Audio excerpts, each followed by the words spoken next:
மயிலாடுதுறை மாவட்டம் மணல்மேடு அருகே நமச்சிவாயபுரம் ஊராட்சிக்கு உட்பட்ட செம்மங்குடி பகுதியில் பழமையான மாரியம்மன் ஆலயம் அமைந்துள்ளது. இந்த ஆலயத்தில் சித்திரை 1ஆம் தேதி வருடப்பிறப்பன்று சுவாமிக்கு மண்டகப்படி எனப்படும் அபிஷேக ஆராதனை செய்யப்படும். இந்த வைபவம் அப்பகுதியைச் சேர்ந்த தாழ்த்தப்பட்ட மக்களால் செய்யப்படும். இந்த நிலையில் இந்த ஆண்டு வருடப்பிறப்பன்று தாழ்த்தப்பட்ட மக்கள் மண்டகப்படி செய்யக்கூடாது என்று மற்றொரு சமூகத்தைச் சேர்ந்த நபர்கள் கூறியுள்ளனர். மேலும் இந்த ஆண்டு நடைபெற்ற தீமிதி திருவிழாவில் தாழ்த்தப்பட்ட பகுதி வழியாக சுவாமி ஊர்வலம் செல்லக்கூடாது என்பதற்காக சுவாமி ஊர்வலத்தை நடைபெறாமல் தடுத்துவிட்டனர் என்று கூறி பொதுமக்கள் சென்று நமச்சிவாயபுரம் கடைவீதியில் சாலை மறியல் போராட்டத்தில் 300க்கும் மேற்பட்ட பொதுமக்கள் பங்கேற்றனர்.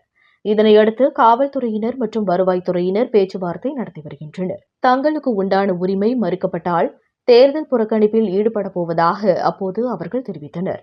மயிலாடுதுறையிலிருந்து ரிப்போர்ட்டர் தாரிக் கனி.